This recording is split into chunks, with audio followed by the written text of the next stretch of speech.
In this, our final episode, we unpack the possibility that the genes of mosquitoes can be modified so that on the one hand, their numbers are drastically reduced, and on the other, they cannot transmit the disease in the first place. My name is Olivia Ndubuisi. This is the Malaria Podcast, Episode 3, Science Fiction. Welcome to the New Vision Podcast. I feel like all the rest are more empty than this one. You're telling me where we are? We're in one of the labs where we carry out molecular analysis. It's one of our PCR labs. What's a molecular analysis? Identification of the mosquito using its DNA. The first time I heard that it was possible to genetically modify mosquitoes, I was in a class at Columbia University, and then I couldn't stop thinking about it. How exactly was this possible? And what will happen when you do that? My name is Crystal Birungi. I'm an entomologist. I work at the Uganda Virus Research Institute on a project called Target Malaria. Crystal didn't set out as a child to become a person who studies insects or their interactions with the ecosystem for a living. She could have been anything else. But one day, as a child, Crystal's brother got malaria. When I was about 10 years old, my mom was sponging off my 5-year-old brother the whole night. She was trying to keep him cool because he was convulsing. He had malaria and he was convulsing. So some children convulse when they get it. And every time this little boy got malaria, he would go into convulsions. And it was the scariest thing. But also, I was old enough to realize there was medication for malaria, but we just couldn't afford it. So all you can do is pray and hope that this child doesn't die. And that just seemed really unfair. It should not be a thing, that this should not be what life is like. When Crystal turned 14, the Global Fund started in Uganda, and as part of its program, distributed free mosquito nets, free medications, and set up health centers run by local villagers. Crystal's family got mosquito nets, and the difference at their house was like night and day. Suddenly, her brother didn't need to have malaria-induced convulsions anymore, and Crystal saw that malaria was in fact defeatable. That was when she decided she was going to spend her life working to make malaria go away. There are still people who are deciding how many children to have based on the fact that some will die of malaria. And really, in this day and age, that should not be a thing. Yeah, so that it remains my motivation. It's still there. The idea of gene drive, as we know it today, is a coming together of work that started over 100 years ago. In 2003, scientists decided to apply it to the malaria problem. To explain gene drive, I have to start with gene modification. One of the first things that's important to know is that the challenge with malaria elimination is the sheer scale of the issue. There are just so many mosquitoes spreading the disease. Crystal told me that the weather in sub-Saharan Africa is brilliant, but it's also brilliant for mosquitoes. The idea of this is then that if the population of the malaria-causing mosquitoes can be reduced, then the transmission of the disease can be reduced as well. Here's Crystal.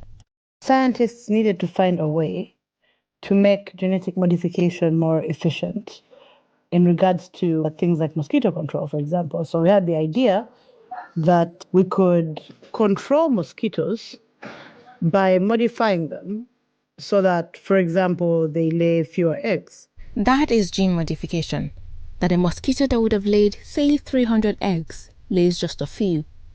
The problem is that normally genes are only passed down about half the time. This is genetics 101. That's just how it works. Genes are only passed down about half the time. But then this is where gene drive comes in. Crystal again. So this led to the need to have a way to change that inheritance so that the gene that would be modified would last longer in the population and spread faster. And that led scientists to consider something that's naturally occurring in nature, something that they call the selfish genes. So these are genes that kind of co-opt the mechanism so that each and every time they are passed down regardless of what should actually be happening. This was the core basis of how the idea of gene drive came along. That if we could harness that kind of process so that the modification that we've made would be passed down each and every single time, then we could have a product that would be more cost effective, more sustainable, and faster in general to help us get to the end product of malaria elimination. So, with Gene Drive, Crystal and scientists in Uganda, collaborating with others across the world, are able to genetically modify not all mosquitoes, just the ones causing all the malaria, so that their population drastically reduces.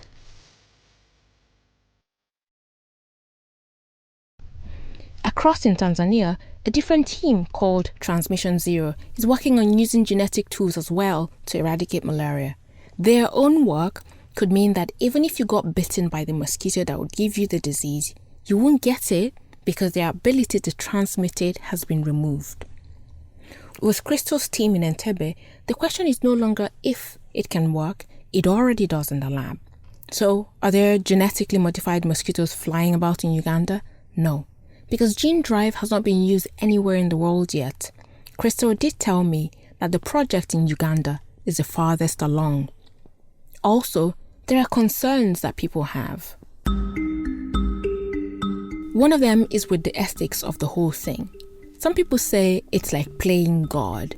They say that mosquitoes have been here and are part of systems we don't fully understand, and that some powers should not be used no matter how good the intention is.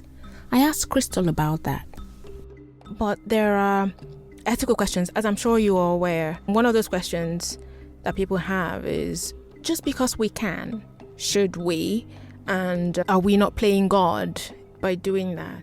For those who say just because we can, should we? I think my answer would be, we can, so why shouldn't we? Like, we can do something that will reduce the number of mosquitoes that will spread malaria, that will save children's lives. So we can. Why shouldn't we? Should be the question. Like, why shouldn't we save children's lives using this technology that we have the ability to do? Another issue is the question about what happens to an environment without those particular mosquitoes.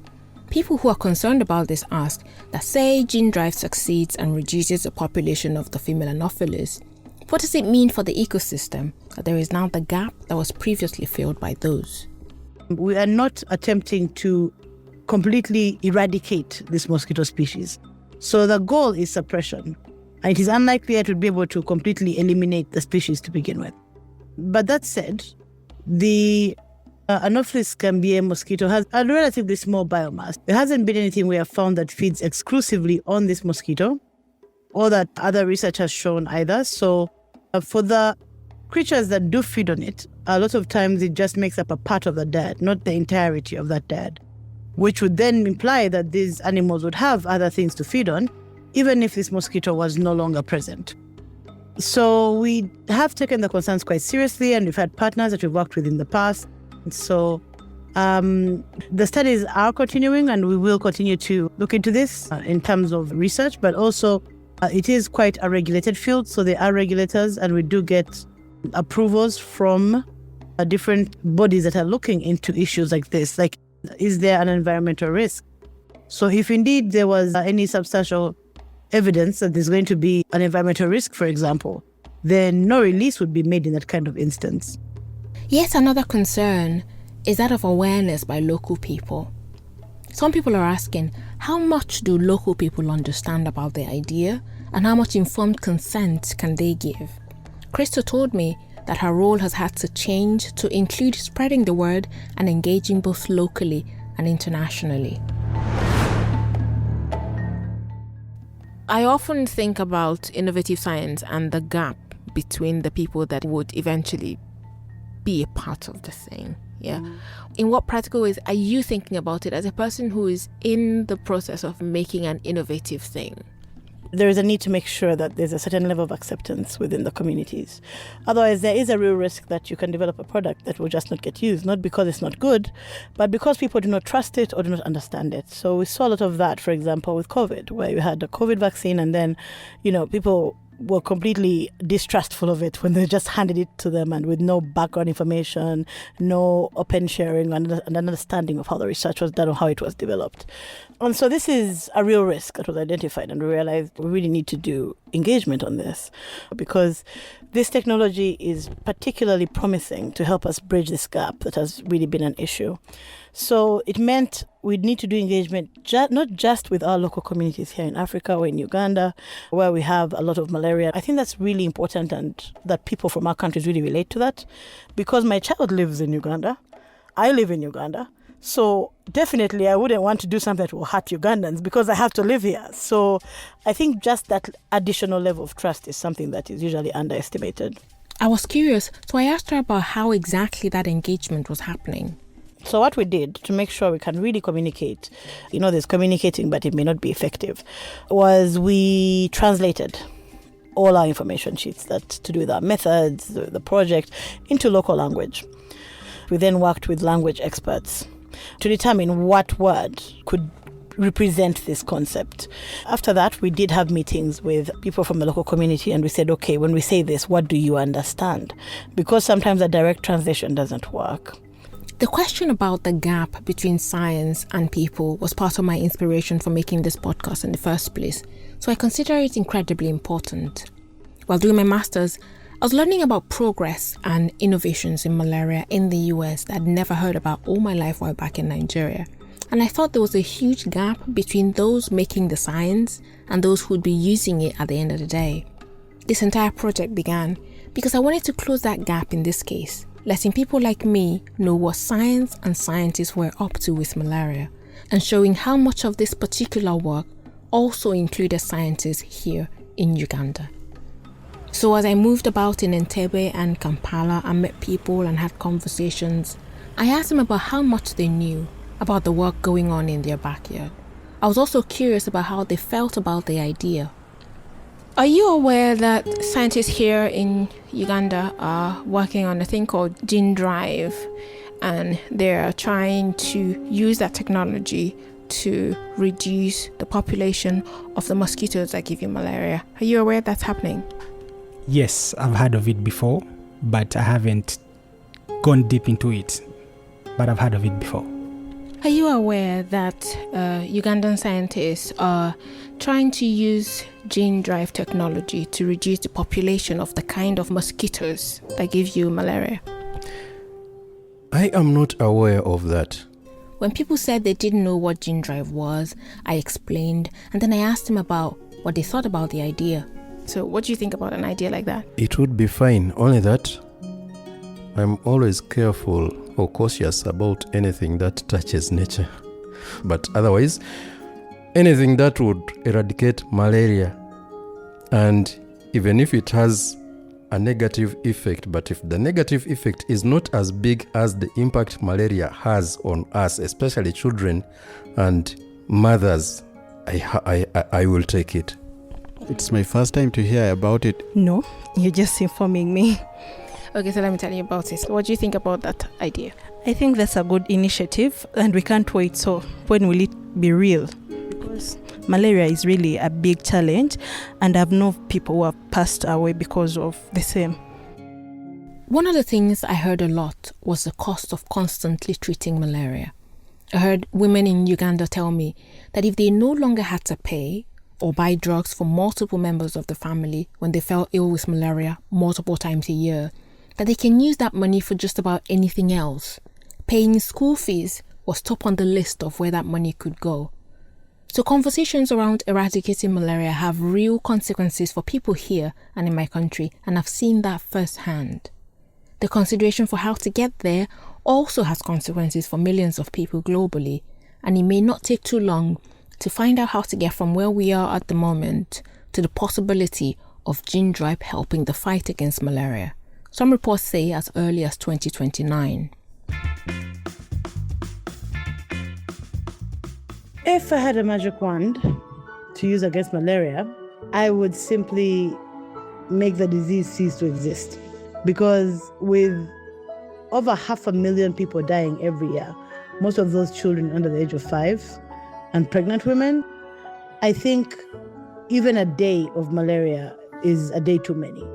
So if I had that kind of power, then I would skip all formalities and just make it so that the disease does not exist.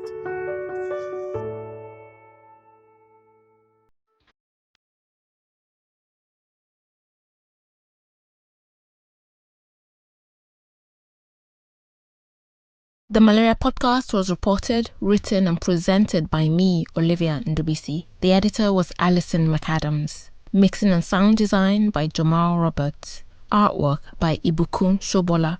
Additional production in Entebbe by Jimmy Luima.